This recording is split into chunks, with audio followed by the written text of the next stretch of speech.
നമസ്കാരം എല്ലാവർക്കും. അപ്പം കഴിഞ്ഞ ദിവസം നമ്മൾ പോലീസുകാരുടെ കൂടെ പുറത്തു പോയി ഡ്രോൺ പറത്തിയിട്ടേ ഈ ചില എന്താ പറയുക ചാരായ വാറ്റ് കേന്ദ്രങ്ങളൊക്കെ എടുത്തൊരു വീഡിയോ ഉണ്ടായിരുന്നല്ലേ. ഇത് അതിൻ്റെ രണ്ടാമത്തെ പറഞ്ഞാൽ ഞാൻ ഇടയ്ക്ക് പോകാറുണ്ട്, പക്ഷേ വീഡിയോ എടുക്കാറ് കാരണം എല്ലാ ദിവസവും എടുക്കുമ്പോൾ രസമില്ലല്ലോ. അപ്പോൾ ഇന്നേതായാലും ഞാൻ എടുക്കാൻ വെച്ചു. അപ്പോൾ ഇന്ന് നമ്മുടെ ബഹുമാനപ്പെട്ട CSR വിളിച്ചിട്ടുണ്ട്, അദ്ദേഹം പോകാൻ പറഞ്ഞിട്ടുണ്ട്. ഇന്ന് നമ്മൾ നേരെ പോകുന്നത് ഇപ്പം ഇരിട്ടി ടൗണിലേക്കാണ്. ഇരിട്ടി ടൗണിൽ പോയിട്ട് അവിടുന്ന് പിന്നെ സാറിനോട് സംസാരിച്ചിട്ട് എങ്ങനെയാണ് ആ ടൗണിൻ്റെ അടുത്ത് തന്നെയാണ്, ടൗണിൻ്റെ അടുത്ത് അപ്പുറമാണെങ്കിൽ അപ്പുറം ഒക്കെ ചെയ്യണം കേട്ടോ. പിന്നെ ഇവിടെ കണ്ടോ, ഇതൊക്കെ എൻ്റെ വണ്ടികളാണ്. നമുക്കിതൊരു കാര്യം ഇന്ന് നമുക്ക് 310 എടുത്തിട്ട് പോകാം. പലരും പറയുന്നത് എന്തുകൊണ്ടും 310 അവോയ്ഡ് ചെയ്യുന്നത്, ഒന്നാമത് നമ്പർ പ്ലേറ്റ് ഇല്ല. TP രജിസ്ട്രേഷനൊക്കെ കിട്ടി, പക്ഷേ നമ്പർ പ്ലേറ്റ് അടിക്കാനുള്ള ഷോപ്പോ അല്ലെങ്കിൽ സ്റ്റിക്കർ ഇടാനുള്ള ഷോറൂമോ ഒന്നുമില്ല. അതുകൊണ്ടാണ് അപ്പം ബെനലി ഏതായാലും തൽക്കാലത്തേക്ക് ഇവിടെ കിടക്കട്ടെ. നമുക്കിന്ന് 310 ഇറക്കാം കേട്ടോ. അപ്പം നമുക്ക് ഏതായാലും ടൗണിലെത്തിയിട്ട് അവിടുത്തെ കാഴ്ചകൾ എന്താണെന്ന് നോക്കാം. അപ്പോൾ ഞാനിപ്പം പൈഞ്ചേരി മുക്കിലുള്ളത് അറിയാലോ. നമ്മൾ കഴിഞ്ഞ ദിവസം ഒരു വീഡിയോ ചെയ്തിരുന്നു. ഇവിടെ ഇതേ പോലീസുകാർക്ക് ഭയങ്കര വെയിലാന്നൊക്കെ പറഞ്ഞിട്ട്, പക്ഷേ ഇതേ അവർക്കിപ്പം ഷീറ്റൊക്കെ കിട്ടിയിട്ടുണ്ട്. ഇത് ബത്തക്ക വന്ന വണ്ടിയാണ്, ഞാനും ഒരു ബത്തക്കയാണ് കഴിക്കുന്നത്. ഇവിടെ പോലീസുകാർ ഇവിടെ ചെക്കിങ്ങിൽ നടത്തുന്നുണ്ട്. പിന്നെ കഴിഞ്ഞ ദിവസം വരെ ഇതായിരുന്നു അവസ്ഥ, ഈ വെയിലില്ലേ, ഈ വെയിലിൽ നിന്നിട്ട് ഇവർ വർക്ക് ചെയ്തത്. പക്ഷേ ഇപ്പം അന്ന് ഞാൻ ഒരു വീഡിയോ ഇതിലൊക്കെ ഡ്രോൺ പറത്തുമ്പോൾ ഞാൻ ഇവിടുന്ന് ഡ്രോൺ പറത്തുമ്പോൾ ഇവിടെ നട്ടപ്പൊരു പേരത്തിൽ പോലീസുകാർ വർക്ക് ചെയ്തു. ഞാനത് എടുത്തു ഫേസ്ബുക്കിലിട്ടു, അത് കുറച്ച് വൈറലായി. അന്ന് വൈകുന്നേരം തന്നെ ഒരുപാട് സംഘടനകൾ ഇവിടെ വന്നു, ഇതുപോലെ ഷീറ്റൊക്കെ കെട്ടിക്കൊടുത്തു. എൻ്റെ നാടാട്ടോ. അപ്പോൾ ബത്തക്ക അടിക്കട്ടെ, പോലീസുകാരാണ് ഞാൻ കഴിച്ചിട്ട് നമുക്ക് നേരെ വർക്കിനോടാം. അപ്പോൾ നമ്മൾ ലൊക്കേഷനിലൊക്കെ പോകാണ്. പിന്നെ ഈ ഫ്രൂട്ട്സ് ഇല്ല ശരിക്കും, ഇതൊക്കെ ഇവിടുത്തെ ആൾക്കാർ അവിടെ കേട്ടോ. അവിടെ ഒരു സിസ്റ്റർ എന്ന് പറഞ്ഞത്, സോറി, അവിടുത്തെ ഒരു വനിതാ പോലീസ് കഴിക്കുന്നുണ്ടോ. ഇവിടെ ഒരുപാട് ഫ്രൂട്ട്സുകൾ, പിന്നെ ഒരുപാട് ആൾക്കാർ ഈ പോകുന്ന വഴിക്ക് ഫ്രൂട്ട്സ്, അതുപോലെ വെള്ളം, ജ്യൂസ് ഇതൊക്കെ ഇവിടെ കൊടുത്തിട്ട് പോകുന്നുണ്ട് കേട്ടോ. അത് ഭയങ്കര സന്തോഷം, കാരണം ജനങ്ങൾ അവരുടെ മനസ്സിൽ നമ്മുടെ പോലീസിനെ ഏറ്റെടുത്ത്, അതാണ് അതിൻ്റെ സത്യം. നമ്മൾ പോകാനുള്ള വണ്ടി സ്റ്റാർട്ടായി, നമുക്ക് പോകാം.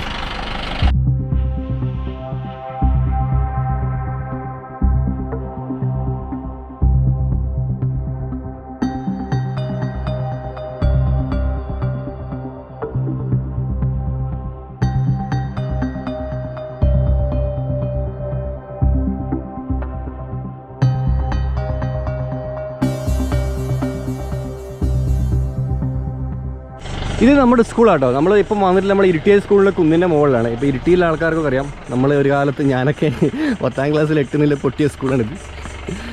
അതെ, അപ്പം ഇവിടെയാണ് നമ്മൾ ട്രൈ ചെയ്യുന്നത്. കാരണം എന്താ വെച്ചാൽ ഇത് കുറച്ച് ഉയർന്ന പ്രദേശമാണ്, ഇരിട്ടിയിലെ തന്നെ ഏറ്റവും ഉയർന്ന പ്രദേശം. ഇവിടെ നമ്മൾ പറത്തി കഴിഞ്ഞാൽ നമുക്ക് ഈ ഏരിയ മുഴുവനായിട്ട് നമുക്ക് കവർ ചെയ്യാൻ പറ്റും കേട്ടോ. അതുകൊണ്ടാണ് ഇവിടെ ചെയ്യുന്നത്. നമുക്ക് നോക്കാം.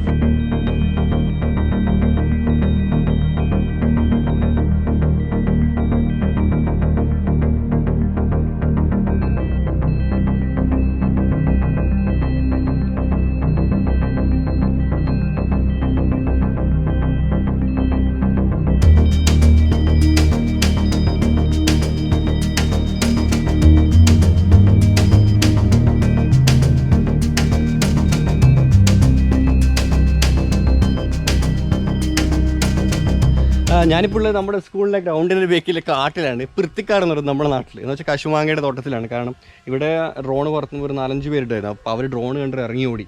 അപ്പോൾ ഈ കാട്ടിൽ ഈ നട്ടുച്ചക്കാരും അതായത് ക്രിക്കറ്റ് ഫുട്ബോളും കളിക്കാൻ വരില്ലല്ലോ, എന്തെങ്കിലും തരിയുടെ ആയിരിക്കും. അപ്പോൾ അങ്ങനെ എല്ലാവരും സാറന്മാർക്ക് പുറകിൽ വടിയൊക്കെ എടുത്ത് പോയിട്ടുണ്ട്. പിന്നെ ഞാൻ ഇവിടെ നിന്ന് ഇങ്ങനെ നോക്കുന്നുണ്ട് ആരെങ്കിലും എവിടെയെങ്കിലും ഉണ്ടോ എന്നുള്ളത്, എനിക്ക് കാണാൻ പറ്റിയില്ല. നോക്കട്ടെ കേട്ടോ. നമ്മുടെ മിനിതേ ഇവിടെ മുകളിൽ നിന്ന് പറക്കുന്നുണ്ട്. അധികം ഹൈറ്റ് ഇല്ലാതെ താഴെയാണ് പറത്തുന്നത്, അത് നമുക്ക് കുറച്ചും കൂടി ക്ലിയർ ആയിട്ട് കാണാൻ പറ്റും. ഓഹോ, ലാസ്റ്റ് ഇവരെല്ലാം കൂടി എന്നെ തല്ലാണ്ടെന്നാ ചെയ്യുന്നു. ഞാൻ നമ്മുടെ ജോലിയല്ലേ എന്നല്ലേ.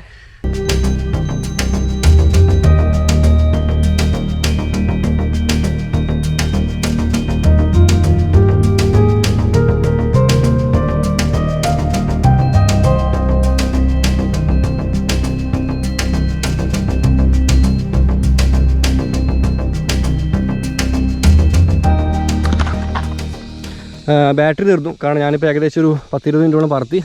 ഇതാണ് നമ്മുടെ സ്കൂളിൻ്റെ ബാക്ക്ഗ്രൗണ്ട്. ഞാനൊക്കെ 10ാം ക്ലാസ്സിൽ പഠിക്കുമ്പോഴേ വീട്ടിൽ നിന്നിറക്കും നല്ല കുളിച്ച് മാറ്റിയിട്ട്, എന്നിട്ട് ക്ലാസ്സിൽ കയറാനത് ഈ കാട്ടിലൊക്കെ വന്നിരിക്കും. ഇതൊക്കെ ഞങ്ങളുടെ സ്കൂൾ ഗ്രൗണ്ടും ഒക്കെ ആയിരുന്നു. അങ്ങനെ കാട്ടിൽ പോയിരുന്നതുകൊണ്ട് എന്തായി, ജീവിതത്തിൽ ഒരുപാട് പാഠങ്ങൾ പഠിച്ചു. I miss you. ഇരിട്ടിയുള്ള ആൾക്കാർക്ക് ചിലപ്പം ഈ ഒരു വ്യൂ കാണുമ്പോൾ ഭയങ്കര ഇതായിരിക്കും കേട്ടോ. കാരണം സ്കൂളിൻ്റെ ഉൾവശമല്ലേ അവർ കാണുന്നത്. നമ്മൾ എത്ര വലിയ പൊസിഷനിൽ എത്തിക്കഴിഞ്ഞാലും, നമ്മൾ എത്ര ലോക്കൽ പൊസിഷൻ ആയി കഴിഞ്ഞാലും നമ്മുടെ ജീവിതത്തിൽ വില കൊടുക്കുന്നൊരു സംഭവം നമ്മൾ സ്കൂളാണ്. ഇതേ എത്രയോ ദിവസം ഉച്ചക്ക് ഫുഡ് കഴിക്കാൻ പൈസയിലായിട്ട് ഇവിടെ നിന്ന് വെള്ളം കുടിച്ചിട്ടുണ്ടെന്ന് അറിയാം. എൻ്റെ ഒരു ഫ്രണ്ട് ഉണ്ട്, പേര് ഞാൻ പറഞ്ഞില്ല കാരണം അവന് നാണം കേട്ടുണ്ടല്ലോ. അവൻ എല്ലാ പരീക്ഷയ്ക്കും അവനെ ഒരുവിധം പരീക്ഷകൾക്കൊക്കെ ജയിപ്പിച്ചു കൊടുത്ത ഞാനാട്ടോ. കാരണം പരീക്ഷ വരുമ്പോൾ നമ്മൾ ഒരേ ക്ലാസ് റൂമാണ്. അപ്പോൾ ഞാൻ എന്ത് ചെയ്യും, ആദ്യം ആൻസർ എഴുതും. എന്നിട്ട് ആൻസർ ഷീറ്റ് അവനിക്ക് കൊടുത്തിട്ട് അവൻ്റെ ബ്ലാങ്ക് പേപ്പർ വാങ്ങി രണ്ടാമത് ഞാൻ അതേ ആൻസർ എഴുതും. 5 രൂപയായിരുന്നു എനിക്ക് കൂലി. ഞാൻ സംഭവം എവിടെയും പോക്കില്ല, ക്ലാസ്സിനോ അല്ലെങ്കിൽ കട്ടാക്കൽ തന്നെയായിരുന്നു എൻ്റെ പണി. പക്ഷെ എന്നാലും ഒരുവിധം മാർക്കൊക്കെ ഉണ്ട് എനിക്ക്. 10ാം ക്ലാസ് പിന്നെ ഓക്കേ ഇല്ല. സ്കൂളിൻ്റെ ജനലിൻ്റെ കമ്പി കഴിച്ചിട്ട് അതിലെ കൂടെ ചാടിയിട്ടൊക്കെയാണ് നമ്മൾ ജീവിച്ചത്. ഇത് നമ്മുടെ സ്കൂൾ കോമ്പൗണ്ടാണ്, ഇരിട്ടിയ സ്കൂളിൻ്റെ കോമ്പൗണ്ട്. സംഭവം ഈ വ്ളോഗിങ്ങും അതുപോലെ ക്യാമറയിലും കൂടെ ഒരുമിച്ച് കിടക്കുന്നില്ല കേട്ടോ. അതുകൊണ്ടാണ് ഇടയ്ക്കിടയ്ക്ക് സംഭവങ്ങൾ ബ്രേക്ക് ആകുന്നത്. പിന്നെ ഞാനിപ്പോൾ ജീപ്പിൻ്റെ അടുത്തൊക്കെ വേണം പോയിട്ട് നമ്മുടെ ഡ്രോണിൻ്റെ ബാറ്ററി മാറ്റട്ടെ.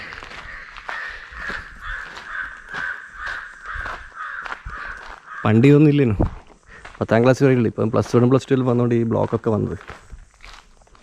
അവിടെ ഒരു ക്യാൻറ്റീൻ ഉണ്ടായിരുന്നു, പ്രകാശൻ്റെ ക്യാൻറ്റീൻ. ഒരു ഒലക്ക പോലത്തെ ഒരു മഞ്ഞക്കറിയും പൊറോട്ടയും.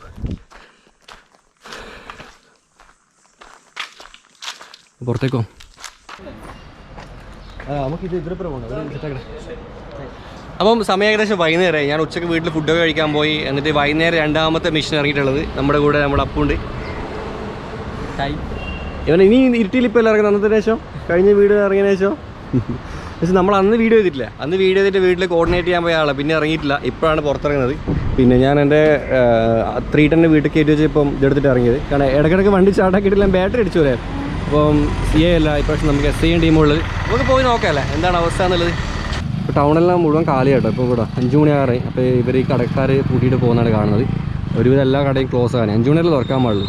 അപ്പോൾ ഇന്നലെ ദുഃഖവെള്ളിയൊക്കെ ആയിരുന്നു. ദുഃഖവെള്ളിയായിട്ട് കൂടി അങ്ങനെ തിരക്കൊന്നുമില്ലായിരുന്നു കേട്ടോ. മൊത്തം പിന്നെ ടൗണൊക്കെ കാലിയാണ്. പോലീസ് ജീപ്പ് മാത്രമേ ഉള്ളൂ.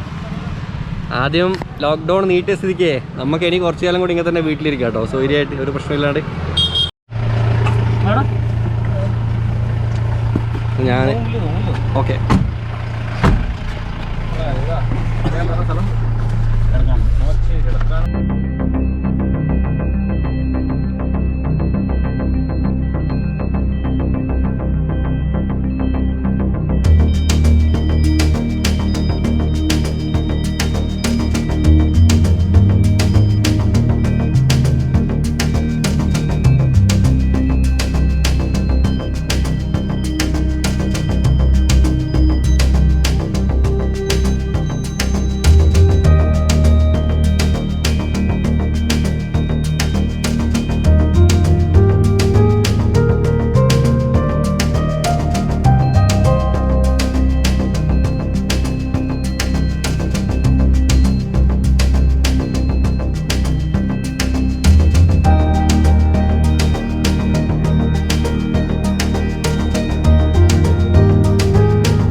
വീട് നമ്മുടെ മിനിമോള്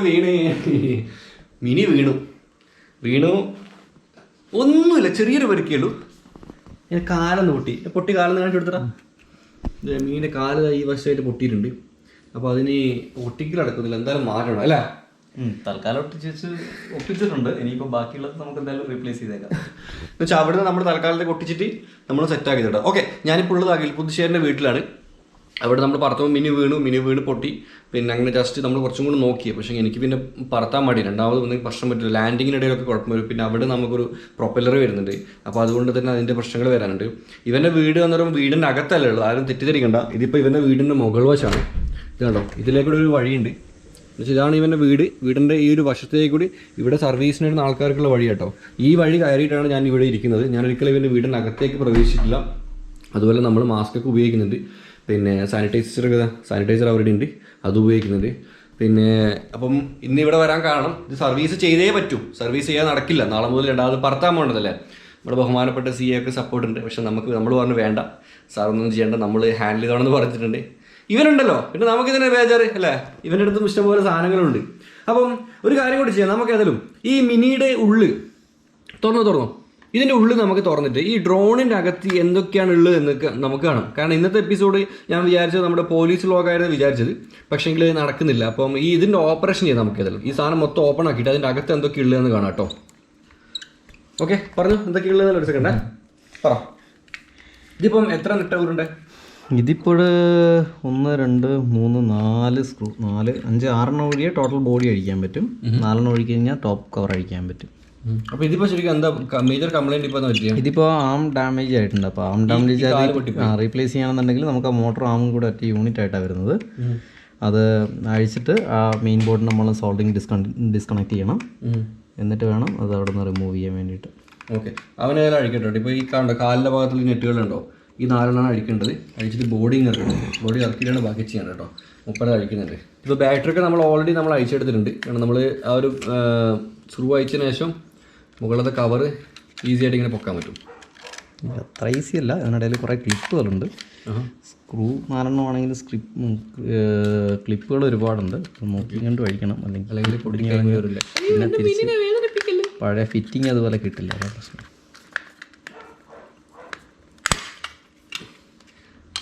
ഇത്രയുള്ള ഇതിൻ്റെ ഉള്ളിൽ ഇതാണ് ഈ ഡ്രോണിൻ്റെ ഉൾവശം കേട്ടോ, വേറെ ഒന്നുമില്ല ഇത്. വേറെ ഇതിൻ്റെ അടിവശത്തുണ്ട് ബാക്കി മെയിൻ കൺട്രോളറും കാര്യങ്ങളൊക്കെ എവിടെയാണ്. ഇതാണ് ക്യാമറ യൂണിറ്റ്, ജിംബൽ യൂണിറ്റ്.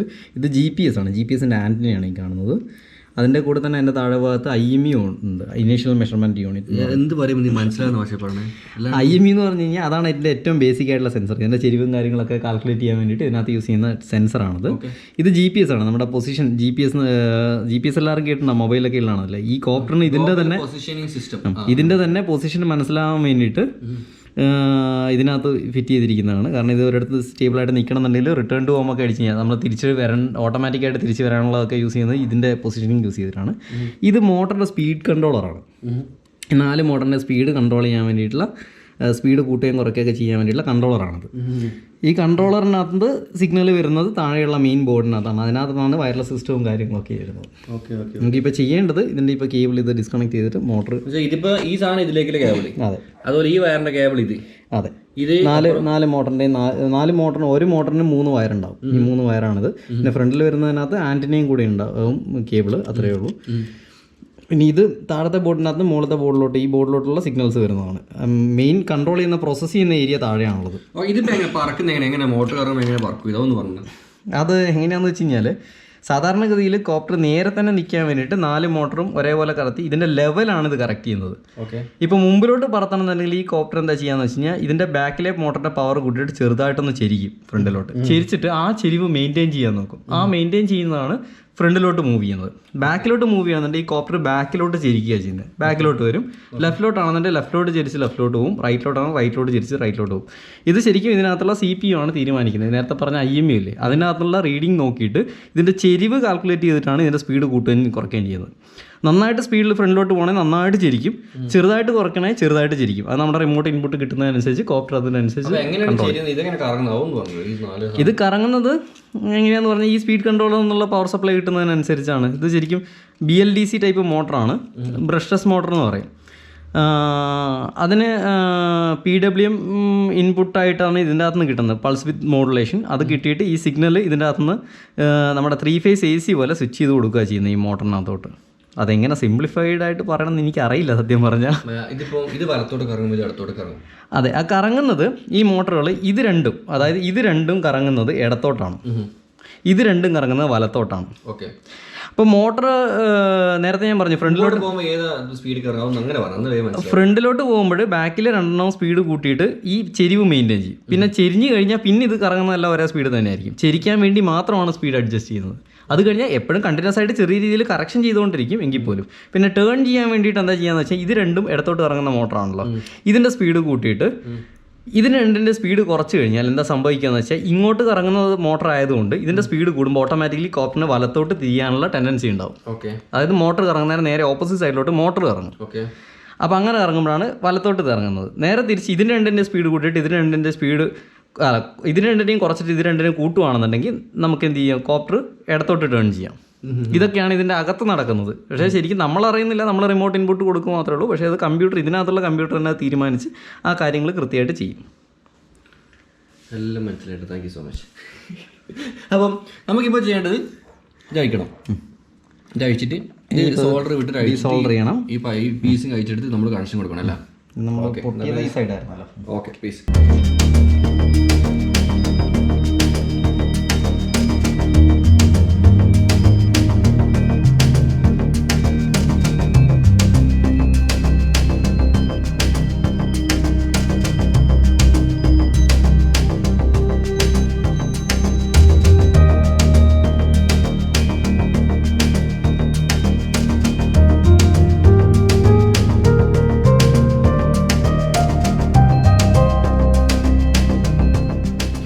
അങ്ങനെ നമ്മൾ ആ കാല് മാറ്റി, പൊട്ടിയ കാല് മാറ്റി, ഇനി അവസാന ഘട്ടത്തിലേക്കാണ് പോകുന്നത്. മൂപ്പര അതൊന്ന് വൃത്തിയാക്കുന്നുണ്ട്.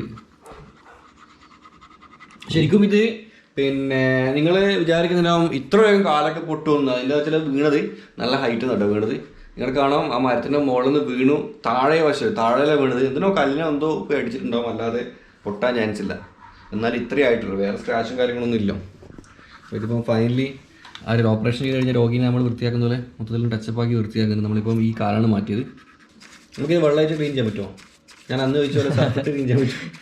ഇത് വാട്ടർ പ്രൂഫല്ല എങ്കിലും ചെറുതായിട്ടുള്ള ഇതൊക്കെ സ്പ്രേ ചെയ്താലും പ്രത്യേകിച്ചൊന്നും എന്നേരം സംഭവിക്കില്ലെങ്കിലും പിന്നീട് കുറച്ച് കഴിയുമ്പോൾ പ്രശ്നങ്ങളുണ്ടാവും. പക്ഷെ ജസ്റ്റ് അന്നേരം വെള്ളം തട്ടിന്ന് വെച്ചിട്ട് അന്നേരം പ്രശ്നങ്ങളൊന്നും ഉണ്ടാവാൻ ചാൻസ് ഇല്ല. അതുപോലെ ഇപ്പം അന്നത്തെ വീഡിയോയിൽ ഒരുപാട് ആൾക്കാർ ഫോൺ വരുന്നില്ല. എനിക്ക് കോമൺ ആയിട്ട് വരുന്ന ക്വസ്റ്റ്യൻ എന്താ, കോമൺ ആയിട്ട് കൊടുക്കേണ്ട ആൻസർ എന്താ, അതൊന്ന് പറഞ്ഞെടുത്ത്.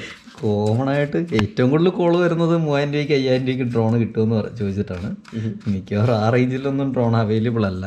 അത്യാവശ്യം അത് ആ പ്രൈസിനൊക്കെ ടോയ്സ് ആയിട്ടുള്ള എക്യുപ്മെന്റ്സേ കിട്ടുള്ളൂ. മിനിമം റേറ്റിന് ഈ ഒരു എക്യുപ്മെന്റ് ആണ് അത്യാവശ്യം ഡീസൻ്റ് ആയിട്ടുള്ളത്. ടെലിയല്ല, ടെല്ലോ, DJയുടെ ടെല്ലോ പൊളിഞ്ഞത് ഇവിടെ ഇരിപ്പുണ്ട്. അത് ഇതാണ്. ഓക്കെ, ശരി, കാണിച്ചെടുക്കാൻ വേണ്ടി മാത്രം ഇടിച്ച് പൊളിഞ്ഞ സാധനമാണ്. ഇത് DJന്റെ ടെല്ലോ ആണ്. എത്ര പൈസ? ഇതിന് അറൗണ്ട് 8500 രൂപ ഡ്രോൺ ആണ്, സെയിം കമ്പനി. ഇത് പക്ഷേ ടോയ് ആണ്, ഇൻഡോർ യൂസിനുള്ളതാണ്. നല്ല ഔട്ട്ഡോറിൽ അത്യാവശ്യം യൂസ് ചെയ്യാം. പക്ഷേ വലിയ റേഞ്ച് ഒന്നും കിട്ടില്ല. വൈഫൈ ട്രാൻസ്മിറ്റർ ആണ്. എത്ര മീറ്റർ? ഇതൊരു 10-25 മീറ്റർ, 25 മീറ്റർ വരെ പോകുന്ന ഡ്രോണാണ്. ഓടിച്ച് പഠിക്കണമെന്നില്ല ഇത് ഉപയോഗിക്കും. ഇതിൽ ക്യാമറ, സെൻസർ, ഇൻഡോറിലൊക്കെ ഓടിച്ച് പഠിക്കാനൊക്കെയാണെന്നുണ്ടെങ്കിൽ സുഖമാണ്. ഓക്കെ, നമ്മുടെ മിനിയുടെ കാര്യങ്ങളൊക്കെ ശരിയായി. അങ്ങനെ നമ്മൾ ടെസ്റ്റ് ചെയ്യാണ്, ഇവിടെ വെച്ചിട്ടുണ്ട്. ഓക്കെ, പിന്നെ ഒന്നും കൂടി ഇതുപോലെ റൂമിൽ നിന്നൊന്നും ഫ്ലൈ ചെയ്യാതിരിക്കുക. ചെയ്ത് കഴിഞ്ഞാൽ എന്താ കൂടെ അടിക്കും. ഫ്ലൈ ചെയ്ത് കഴിഞ്ഞാൽ അതിനകത്ത് GPS ഇല്ലാത്തത് കാരണം GPS ഇൻഡോറിൽ കിട്ടില്ല. അപ്പോൾ എന്തെങ്കിലും ഇഷ്യൂസ് ഉണ്ടെന്നുണ്ടെങ്കിൽ ക്രാഷ് ചെയ്യാനുള്ള സാധ്യത വളരെ കൂടുതലാണ്. മാനുവലി നമ്മൾ കൺട്രോൾ ചെയ്ത് കയ്യിൽ നിർത്താൻ വലിയ പാടായിരിക്കും. അപ്പം എപ്പോഴും ഔട്ട്ഡോറിൽ GPS കണക്റ്റഡ് ആയിട്ട് ഫ്ലൈ ചെയ്യാൻ ട്രൈ ചെയ്യുക. ഇൻഡോറിൽ വളരെ റിസ്ക്കിയാണ്.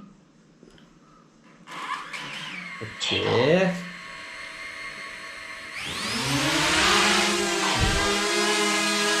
ഓ അതല്ലോ തെറ്റല്ല.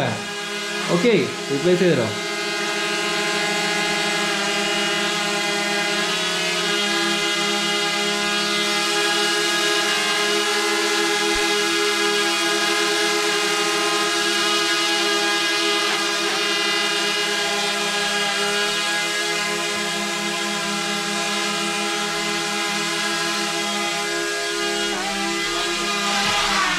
ഓക്കെ ഗായ്സ്, അങ്ങനെ നമ്മുടെ മിനിമോൾ ബാക്ക് ടു ലൈഫ്. നമുക്കിനി ഡ്യൂട്ടി ഉണ്ട്, വൈകുന്നേരം നമുക്ക് പോകണമെന്നും കൂടി. പിന്നെ ഇന്നലെ പറ്റില്ല, നാളത്തേക്കിനി മാറ്റി വെച്ചിട്ടുണ്ട്. രാവിലെ രണ്ടാമത് പോകണം. പിന്നെ ഇതാണ് ഇവൻ്റെ റൂമാണ്. ഇവൻ്റെ റൂം കണ്ടാൽ അറിയാം, ഇവിടെയുള്ളത് മുഴുവനും ഡ്രോണുകളുടെ കൂമ്പാരങ്ങളാണ്. ഇതൊക്കെ ഇവന് സർവീസ് ചെയ്ത് വിട്ട് റീപ്ലേസ് സർവീസ് ചെയ്ത ഡ്രോണിൻ്റെ പാർട്സ് കേട്ടോ. പക്ഷേ ഇവൻ്റെ ഈ വീട് എവിടെ നോക്കിയാലും ഡ്രോണുകൾ മാത്രമേ കാണാൻ പറ്റും. അതുകൊണ്ടാണ് ഇവനെ ഞാൻ ഡ്രോൺ മേൻ എന്ന് പേരെടുത്ത് വിളിച്ചു തന്നത് എപ്പിസോഡിൽ. ഇവനെ പറ്റി ഞാൻ ഒരു എപ്പിസോഡ് ചെയ്തിട്ടുണ്ടായിരുന്നു. കറക്റ്റായിട്ട് അത് കണ്ടാൽ മതി കേട്ടോ, എന്താണ് സംഭവം എന്ന് മനസ്സിലാവും. പിന്നെ അതുപോലെ ക്രാഷ് ആകാണ്ടിരിക്കാൻ വേണ്ടിയിട്ട് ഒരു ഗാർഡുണ്ട്. എന്ന് വെച്ചാൽ ഈ ഒരു ഗാർഡൻ എനിക്ക് കിട്ടിയിട്ടുണ്ട്. പക്ഷെ ഞാൻ എടുത്തില്ല, കാരണം ഗാർഡ് ഇടുമ്പോൾ ഭയങ്കര സൗണ്ട്. അപ്പം നമ്മൾ സർവൈലൻസിൽ പോകുമ്പോൾ നമുക്ക് സൗണ്ട് പ്രശ്നമാകുന്നതുകൊണ്ട് ഞാൻ ഒഴിവാക്കിയത് കേട്ടോ. അതുകൊണ്ടാണ് ശരിക്കും ഇങ്ങനെ പ്രശ്നങ്ങൾ വന്നത്. അപ്പോൾ ഇനി ഏതായാലും നമ്മൾ പഠിച്ചു. അടുത്ത പ്രാവശ്യം ഇനി സർവൈലൻസ് പോകുമ്പോൾ എന്താ ഞാൻ കവർ ഇട്ടിട്ട് മാത്രമേ പോകൂ. കാരണം കവർ ഇട്ട് കഴിഞ്ഞാൽ പിന്നെ ഈ പ്രൊപ്പലർ ഒന്നും അടിച്ചാൽ പൊട്ടില്ല കേട്ടോ. അപ്പോൾ എന്തെങ്കിലും പറയാനുണ്ടോ? ക്രാഷ് വരാതിരിക്കാൻ വേണ്ടിയിട്ട് എന്തെങ്കിലും? ക്രാഷ് വരാതിരിക്കാൻ ഓടിച്ച് പഠിക്കുക, അല്ലാതെ വേറെ ഒന്നും ചെയ്യാനില്ല. പിന്നെ നമ്മൾ അബദ്ധം പറ്റാതിരിക്കാൻ എപ്പോഴും വീഡിയോ മാത്രം നോക്കി ഫ്ലൈ ചെയ്യായിരിക്കും. ബാക്കിലോട്ട് സൈഡിലോട്ടൊക്കെ ഫ്ലൈ ചെയ്യുമ്പോൾ എപ്പോഴും കോപ്റ്ററിലൊരു കണ്ണുണ്ടാവുക. കാരണം വീഡിയോയിൽ നമുക്ക് ഇപ്പോൾ ഫ്രണ്ടിലോട്ട് മാത്രമേ കാണുള്ളൂ. അപ്പോൾ ആ സമയത്ത് ബാക്ക് സൈഡിലോട്ടൊക്കെ മൂവ് ചെയ്യുകയാണെന്നുണ്ടെങ്കിൽ ചിലപ്പോൾ എവിടെയെങ്കിലും കൊണ്ടുപോയി ക്രാഷ് ചെയ്യാൻ ചാൻസ് ഉണ്ട്. ഓക്കെ, മനസ്സിലായല്ലോ എല്ലാവർക്കും. പിന്നെ ഈ റൂമും സെറ്റപ്പും കണ്ടിട്ട് ചങ്ങാതി ഒരു ഇലക്ട്രോണിക്കൽ എഞ്ചിനീയർ ആണെന്ന് വിചാരിക്കണ്ട. 10ാം ക്ലാസ് മാത്രമേ ഉള്ളൂ. ഞാനും അവരും 10ാം ക്ലാസ് മാത്രമേ ഉള്ളൂ കേട്ടോ. ഞാൻ 10ാം ക്ലാസ്സിൽ ഫെയിലായിട്ട് സേപ്പ് പരീക്ഷ ജയിച്ചാ. നീ പാസ്സായിട്ടില്ലേ? അവൻ പാസ്സായിട്ട്. നമ്മുടെ ക്ലാസ്സിൽ ബെസ്റ്റ് സ്റ്റുഡൻ്റ് ഒക്കെ ഉണ്ടായിരുന്നു. ആർക്ക് വേണ്ടിയുള്ളത് ആർക്കറിയാം. അപ്പോൾ ഗൈസ് എല്ലാവർക്കും പിന്നെ നന്ദി ഒരുപാട്. മിനിമോൾ ബാക്ക്. പിന്നെ പോലീസിൻ്റെ കൂടെ ഇടയ്ക്കിടയ്ക്ക് ഞാൻ പോകാറുണ്ട്. വ്ളോഗ് ചെയ്യാത്തത്, നമ്മൾ പുറത്തു പോയിട്ട് എപ്പോഴും വീഡിയോ എടുത്ത് വ്ളോഗ് ചെയ്യുമ്പോൾ ആൾക്കാർ ചിലപ്പോൾ എന്തെങ്കിലും വിചാരിക്കും. കാരണം ഇത്ര ദിവസം വീടിനകത്ത് പുറത്തു പോകാൻ പറ്റാതെ വിഷമിച്ചിരിക്കുന്ന ആൾക്കാരായിരിക്കും. അപ്പോൾ അവരുടെ മുമ്പിൽ ഞാൻ വലിയ ആളെ പോലെ പുറത്തൊക്കെ പോയി വ്ളോഗെല്ലാം ചെയ്യുമ്പോൾ അത് ശരിയില്ല കേട്ടോ. നമ്മൾ റൂൾസൊക്കെ പാലിക്കേണ്ടത്, അതുകൊണ്ടാണ് വ്ളോഗ് ചെയ്യുന്നത്. പക്ഷേ ഇത് ശരിക്കും ചെയ്യേണ്ട എന്ന് വെച്ചതാണ്. പക്ഷേ ഇന്ന് കണ്ട വിഷ്വൽസ് ഞാൻ എല്ലാ വ്ളോഗിലും ഉൾപ്പെടുത്താൻ വേണ്ടി എടുത്ത് കുറച്ച് വിഷ്വൽസ് ആയിരുന്നു. പക്ഷേ ആക്സിഡൻ്റ് ആയി വീണു, അതുകൊണ്ട് മാത്രം ഞാൻ വ്ളോഗ് ചെയ്ത്. അപ്പം ഒരുപാട് നന്ദി. നമുക്ക് ഏതായാലും നല്ല നല്ല എപ്പിസോഡുകളുമായിട്ട് കാണാം. സബ്സ്ക്രൈബ് ചെയ്യാത്തവർ സബ്സ്ക്രൈബ് ചെയ്യ്, ലൈക്ക് ചെയ്യാത്തവർ ലൈക്ക് ചെയ്യ്. വീട്ടിൽ തന്നെ ഇരിക്കും. ഞാൻ എന്താ കഴിഞ്ഞു. പിന്നെ ഇപ്പം നേരെ എൻ്റെ വീട്ടിലേക്കാണ് ഞാൻ പോകുന്നത്. ഒന്നും കൂടി പറഞ്ഞു, ഞാൻ അവൻ്റെ വീട്ടിൽ എൻ്റർ ചെയ്തിട്ടില്ല. അവൻ്റെ വീട്ടുകാർ ആരുമായിട്ട് ഞാൻ സംസാരിച്ചിട്ടോ തൊട്ടിട്ടോ മുന്നിട്ടോ ഒന്നുമില്ല. ബാക്ക് ഡോറിൽ വഴി മുകളിൽ കയറി ഇവിടെ നിന്ന് സർവീസ് ചെയ്തു തിരിച്ചു പോകുന്നു. അത്രയേ ഉള്ളൂ കേട്ടോ. കയറുന്നതിന് മുമ്പ് അവിടെ കൈയൊക്കെ സാനിറ്റൈസേഷൻ ചെയ്തിട്ട് ക്ലീൻ ചെയ്തിട്ടാണ് കയറിയത്. ബി സേഫ് എല്ലാവരും, വീട്ടിലിരിക്കട്ടോ. അടുത്ത എപ്പിസോഡ് കാണാം. വീഡിയോ കണ്ടതിന് ശേഷം ചാനൽ സബ്സ്ക്രൈബ് ചെയ്യാൻ മറക്കരുത്.